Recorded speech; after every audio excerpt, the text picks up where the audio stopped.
Shalom Bapak Ibu, sahabat Galilea yang diberkati oleh Tuhan Yesus. Mari kita siapkan diri seperti biasa. Kita mau masuki hadirat Tuhan dengan hati yang bersukacita dan penuh dengan ucapan syukur. Sebab Tuhan adakan bagi kita hari ini bukan karena kekuatan kita, bukan karena kita baik, bukan karena kesalehan kita, tapi semata-mata kebaikan Tuhan, anugerah dan kasih sayang Tuhan. Amin. Mari kita berdoa.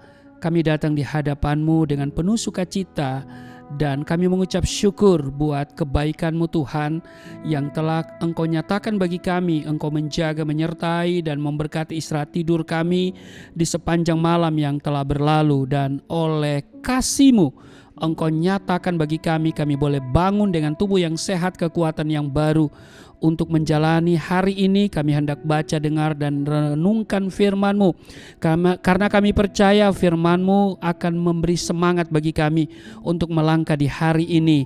Karena itu urapi kami, buka hati pikiran kami. Urapi juga hamba-Mu yang tidak ada apa-apanya di dalam nama Tuhan Yesus. Amin. Kita baca di dalam Yohanes pasal 20 ayat 11 sampai dengan ayatnya yang ke-18. Tetapi Maria berdiri dekat kubur itu dan menangis. Sambil menangis ia menjenguk ke dalam kubur itu, dan tampaklah olehnya dua orang malaikat berpakaian putih, yang seorang duduk di sebelah kepala dan yang lain di sebelah kaki di tempat mayat Yesus terbaring.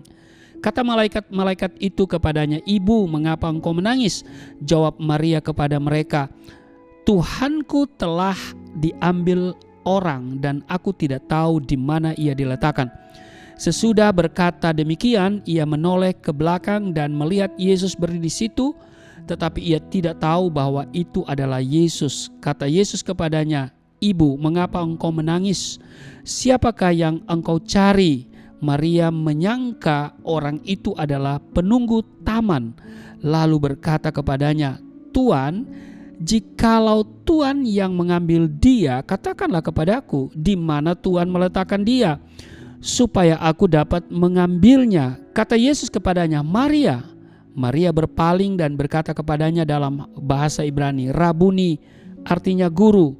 Kata Yesus kepadanya, "Janganlah engkau memegang aku, sebab aku belum pergi kepada Bapa, tetapi pergilah kepada saudara-saudaraku dan katakanlah kepada mereka bahwa sekarang aku akan pergi kepada Bapakku dan Bapamu, kepada Allahku dan Allahmu."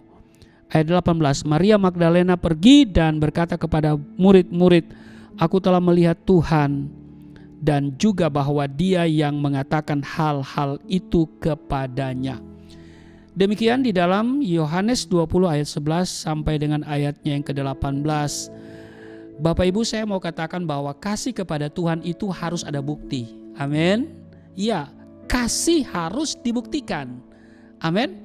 Nah, di ayat 18 dikatakan begini, Maria Magdalena pergi dan berkata kepada murid-murid, "Aku telah melihat Tuhan," dan juga bahwa Dia yang mengatakan hal-hal itu kepadanya. Nah, Bapak Ibu, orang yang mengalami kebaikan Tuhan dan memiliki pengalaman pribadi dengan Tuhan pasti memiliki kasih yang bergelora kepada Tuhan. Amin. Sama seperti pertama kali saya ambil keputusan terima Yesus, ada semangat yang bergelora di dalam diri saya untuk bersaksi, menceritakan kebaikan Tuhan, perjumpaan saya dengan Tuhan, ya, keselamatan yang saya peroleh di dalam Yesus Kristus, sampai kemudian saya harus membayar 4 tahun 6 bulan di penjara. Ya, masuk penjara jangan ditanya dipukul atau tidak, bukan dipukul lagi, dianiaya. Nah, Bapak Ibu, disadari kasihnya yang bergelora, ya kan?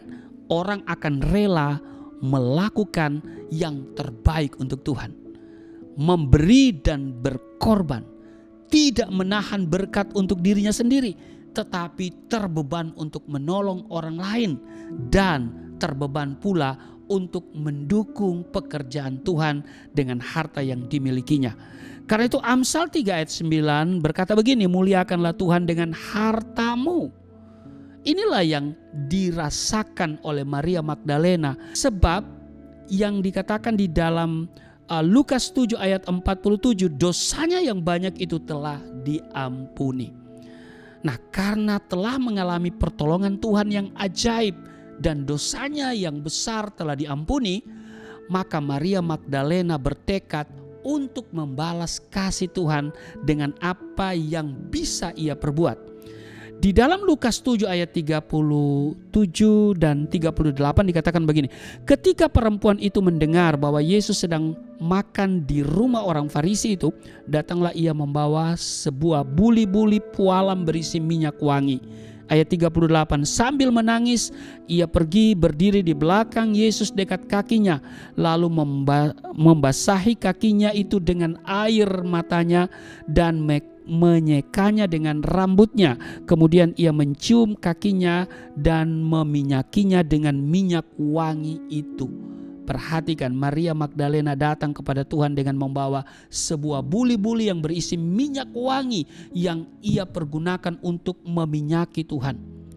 Padahal minyak wangi tersebut berharga sangat mahal dan mungkin itu satu-satunya harta yang dimilikinya. Wanita itu rela mempersembahkan sesuatu yang paling berharga dalam hidupnya untuk dipersembahkan kepada Tuhan. Bahkan ia membasahi kakinya dengan air mata, menyeka dengan rambutnya, dan mencium kakinya sebagai ekspresi kasihnya.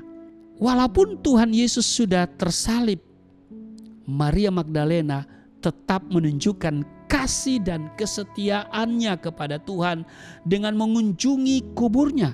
Dan Alkitab mencatat bahwa Maria Magdalena menjadi orang pertama yang datang ke kubur itu pada pagi-pagi buta dan mendapati kubur itu telah kosong. Bapak Ibu, sahabat Galilea yang diberkati oleh Tuhan Yesus, jerih lelah dan pengorbanan wanita itu diperhitungkan oleh Tuhan. Terbukti ketika Tuhan bangkit dari kematiannya, Maria Magdalena menjadi orang yang pertama dijumpainya. Karena itu Bapak Ibu, mari kita renungkan saat ini. Seberapa besar kasih kita kepada Tuhan. Kasih kita kepada Tuhan itu harus ada bukti. Amin. Saya sudah mengalami penjara 4 tahun 6 bulan dan dipukul, dianiaya, diintimidasi, mengalami masuk di sel tikus, Tuhan proses juga ekonomi, tetapi saya tetap bertekad untuk melayani Tuhan, menjadi orang terdepan dalam pekerjaan Tuhan, secara khusus misi. Bagi saya melayani adalah memberi hidup. Mari Bapak Ibu, kita aktif dalam pekerjaan Tuhan. Entah dengan saudara terlibat secara langsung, secara langsung saudara menjadi hamba Tuhan yang terlibat dalam misi.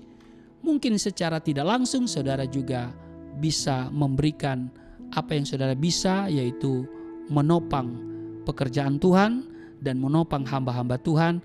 Bahkan saudara juga harus berdoa untuk pekerjaan Tuhan, untuk hamba-hamba Tuhan. Saya memerlukan doa, topangan doa dari Bapak Ibu semuanya. Mari kita semakin giat melakukan sebagai bukti kasih kita kepada Dia. Amin. Tuhan Yesus memberkati. Mari kita berdoa. Terima kasih untuk hari ini. Kami diingatkan supaya kami terlibat secara aktif dalam pekerjaan Tuhan, langsung atau tidak langsung. Kiranya semangat itu kami miliki sebagai bukti kami mengasihi Engkau, dan Engkau yang akan memberkati seluruh sahabat Galilea dalam seluruh tugas dan kerja mereka hari ini. Perlindungan, penyertaan, dan berkat Tuhan mewarnai kehidupan kami hari ini. Di dalam nama Yesus Kristus kami berdoa dan mengucap syukur. Amin.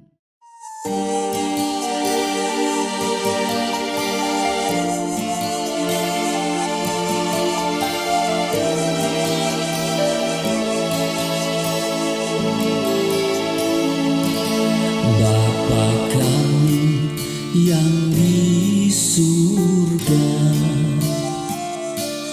dimuliakanlah nama-Mu,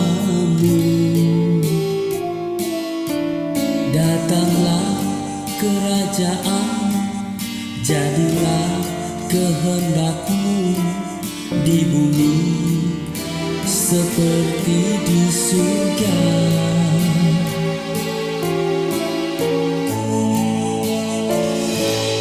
Berikanlah kepada